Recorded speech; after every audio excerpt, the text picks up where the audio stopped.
I first saw them outside a roadside motel on the east side of Portland, under a red neon sign that blinked like it was tired of telling the truth. It was 11:47 p.m. Rain slid down my windshield in crooked lines. A cold cup of gas station coffee sat untouched in the holder. My wife stepped out of room 14 with a young man I had never seen before. He was tall, maybe in his mid-20s, hood pulled low, shoulders folded inward like he had been carrying something too heavy. Mara touched his face, not kissed him. Just touched his cheek with 2 fingers, gentle enough to break something inside me. Then he leaned forward and she held him. I sat there with my keys digging into my palm and felt my marriage turn into a house I no longer had permission to enter. Months later, I would learn that what I saw outside that motel was not betrayal. It was a door my mother had locked almost 20 years earlier, and my wife had been the only person brave enough to open it. My name is Daniel Hart, and for most of my life I fixed clocks because clocks made sense. A bent hand could be straightened. A worn gear could be replaced. A spring could be wound carefully and coaxed back into motion. People were harder. Families were impossible. I owned a small watch and clock repair shop in Selwood. The sign over the door still said Hart and Son, though my father had been gone 12 years and there was no son. Inside, the air smelled of oil, brass, old wood, and dust. Dozens of clocks ticked against one another all day, none of them perfectly together, but all trying. Mara used to say she's liked visiting me there because it sounded like rain in a house with no roof. She taught second grade across town. We had been married 11 years. She's left sticky notes on the coffee maker. I warmed her car on icy mornings. My mother, Evelyn Hart, lived 15 minutes away and somehow occupied half our marriage. She was a strong woman. That was what everyone called her. What they meant was that she could make silence feel like a verdict. She had opinions about Mara's cooking, our house, my shop, my clothes, and the fact that Mara and I had never had children. I loved her. I was trained to when she had a stroke in late October. I drove to the hospital wearing 2 different shoes. Mara found me in the ICU waiting room at dawn, put the right shoe in a plastic grocery bag beside my chair, and didn't say a word. My mother never fully woke up. 3 days later, I stood beside her bed, holding her hand, feeling like a bad son because some small, exhausted part of me felt relief. For about a week, I thought grief was the reason Mara changed. Then I found her in the garage. It was a Tuesday night. Rain tapped on the roof. Mara was sitting cross-legged on the concrete floor in front of 3 cardboard boxes marked Evelyn, papers in my mother's sharp black marker. She had a blue metal cookie tin in her lap, the kind that once held Danish butter cookies and later held sewing needles or receipts. When I opened the door, she startled so hard the lid snapped shut. "What are you doing?" I asked. "Sorting," she said. At 10:30, I couldn't sleep. I stepped closer. "What's in the tin?" "Old donation receipts, I think. Church things." She slid it behind a box with a movement too quick to be casual. "Nothing important." That was the first lie. Or the first one I noticed. After that, her phone started ringing after dinner. She would glance at the screen, then walk into the laundry room or out onto the porch. If I asked who it was, she said a parent from school. If I asked which student, she gave a name too slowly. Once, while she was in the shower, her phone lit up on the bathroom counter. I saw only a number with an Idaho area code and the beginning of a message. "Please don't tell him yet until..." Then the screen went dark. A week later, I found a scrap of paper near the coffee maker. On it was written Coeur d'Alene Storage Unit and a phone number I didn't recognize. "What is this?" I asked. She froze. "Work stuff." "Your school has a storage unit in Idaho?" She took the paper from my hand, crumpled it, and dropped it in the trash. "It's complicated." "Then explain it." "Not yet." "Not yet." 2 words that can rot in a man's head for days. I tried to be reasonable. Mara had never given me a reason not to trust her. But grief leaves every door inside you unlocked. She came home late on Thursdays and said staff meetings were running long. One night I drove past her school at 7:20, telling myself I needed gas anyway. The parking lot was nearly empty. Her classroom window was dark. When she got home, I was at the kitchen table with 2 plates of cold pasta between us. "Long meeting?" I asked. She looked at the plates before she looked at me. "Yes." "With who, Daniel?" "Just my name," said softly. Like a warning, like a plea. She changed her phone password. She stopped leaving her purse on the kitchen chair. One evening as she slept, her phone buzzed on the nightstand. I didn't pick it up. I only leaned far enough to read the banner. "He deserves to know, but not like this." I lay awake until morning, staring at the ceiling fan. He, not you, not Daniel, he. My mind built a man in the dark. Younger than me, easier. Someone without a dead mother and a clock shop full of dust. Someone who did not answer every question with silence. Then came the phone call. I was in the hallway with a basket of laundry when I heard Mara speaking low. "Please don't come here yet," she said. "He isn't ready." A pause. "I know you've waited long enough, but if he finds out the wrong way, it could destroy him." She saw me when she turned. For a second, neither of us moved. Then she said into the phone, "I have to go," and hung up. "Who isn't ready?" I asked. She closed her eyes. "I can't do this tonight." That was when suspicion stopped being a feeling and became a thing I carried around like a tool. I checked receipts in her coat pockets. I looked at the mileage on her car. I wrote down numbers from gas stations and searched them on my phone in the back room of the shop. Salem, Woodburn. Once, a receipt from a diner nearly 2 hours away, folded so small it looked guilty. On a Thursday evening in November, Mara said she was meeting another teacher to plan a winter reading night. She kissed my cheek when she left. Her lips were dry. I waited 6 minutes, then followed her. Rain smeared the traffic lights across the road. She didn't go to a school. She drove south then east, then pulled into the lot of an old diner with a flickering open sign. I parked across the street and watched. He arrived 10 minutes later, tall, dark hair curling out from under a knit cap. He sat across from my wife in a booth by the window. Mara held her coffee mug with both hands and did not drink. He pushed a craft envelope across the table. She opened it, read something, and pressed her fingers to her mouth. They talked for almost an hour. When she came home, she had wiped her face clean. She smelled like rain and diner coffee. "Did you have a good meeting?" I asked. She stood very still. "It was hard. Planning reading night?" She looked at me, and I almost gave her a chance. I almost said, "Tell me. Whatever it is, just tell me." "But pride is faster than mercy," she said. "I'm tired," and went upstairs. Then, 3 nights later, she told me she had a late district meeting. I said, "Of course." She flinched, but she left. I followed her again. That was the night of the motel. Mara parked near room 14. I watched them step inside. For 42 minutes, I sat behind the wheel and became someone I did not recognize. I imagined every version of them in that room.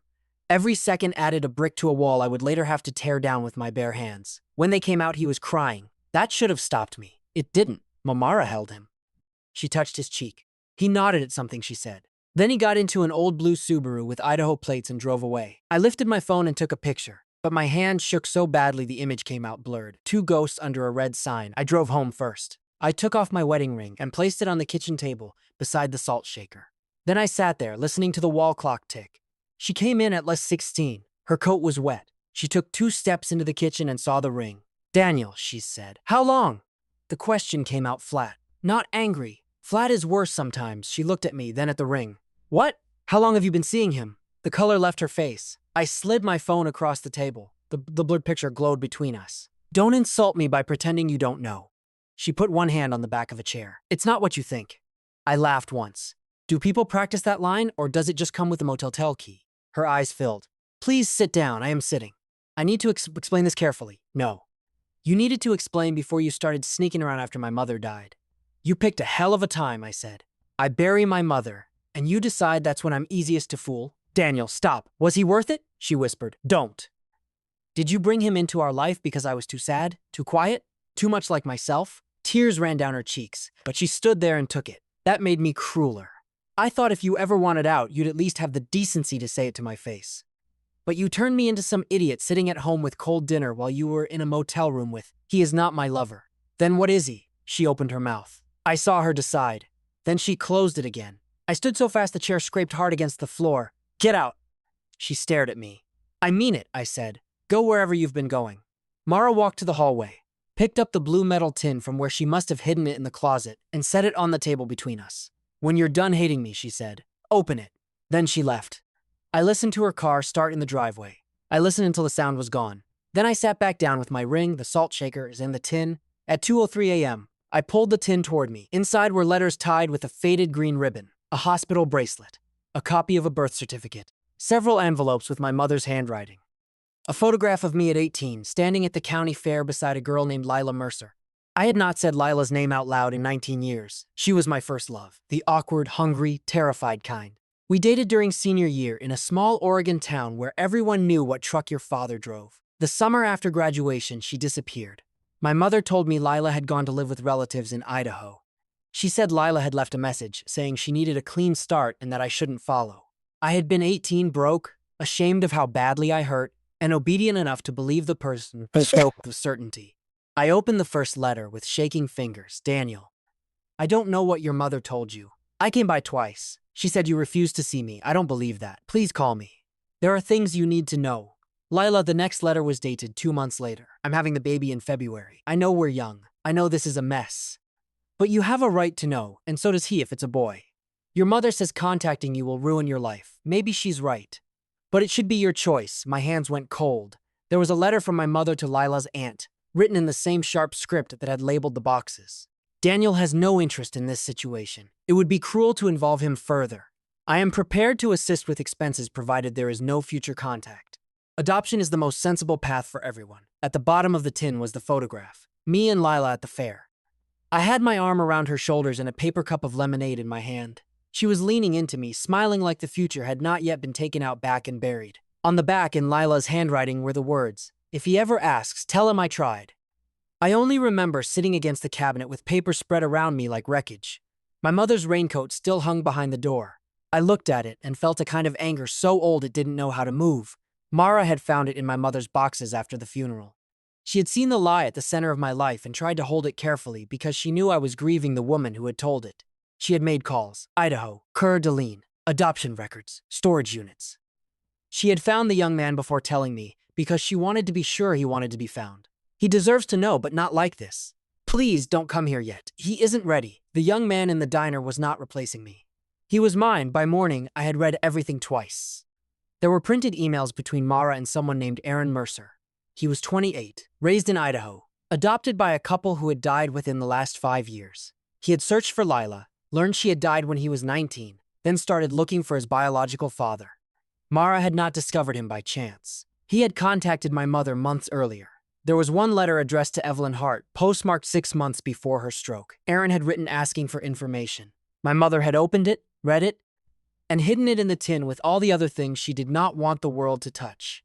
I sat at the kitchen table as daylight came gray through the windows, and for the first time in my life I understood that my mother's strength had been a locked fist. I called Mara at 7:12. She didn't answer. At 8:05 she texted, "I'm safe. I'm at Lena's. I can't talk yet. I closed the shop that day. Put a handwritten note on the door, family emergency. Back tomorrow." Then I sat inside anyway, surrounded by ticking clocks, and listened to time continue without my permission. Every object in the shop felt like an accusation. My father's loop, my workbench, the sign with my last name, Hart and Son, no son, except there was one. He had been born while I was probably sitting in my mother's kitchen, believing Lila had chosen to vanish. And I had spent the last month thinking my wife was betraying me because it was easier than imagining my mother had. That evening, I drove to Lena's apartment. I stood outside apartment 3B for nearly 5 minutes before knocking. Lena opened it 3 inches with the chain still on. "No," she said. "I'm not here to make her come home." "Good, because she isn't." I opened the tin. Lena's expression shifted. "I need to tell her I'm sorry," I said. "That's all. She doesn't have to forgive me." A long silence. Then Mara's voice from inside. "It's okay." Lena removed the chain. Mara stood in the small living room wearing sweatpants, wool socks, and one of Lena's oversized hoodies. Her eyes were swollen. On the floor beside the couch were the shoes she had worn the night before, still damp at the edges. I wanted to cross the room. I didn't. "I'm sorry," I said. She looked down. "I know that's too small," I continued. "I know it doesn't fix what I said. I turned my fear into a weapon and used it on you. You were trying to protect me from a truth I should have known years ago. And I punished you for not bleeding fast enough in front of me." Her mouth trembled. "I should have told you sooner," she said. "Maybe." I swallowed. "But I made it impossible for you to tell me safely." I found the tin 3 days after the funeral. At first I thought it was old family gossip. Then I saw the birth certificate. I didn't know what was real. I didn't want to walk into your grief and say your mother may have hidden your child from you, then find out I was wrong. "So you found him. He found your mother first."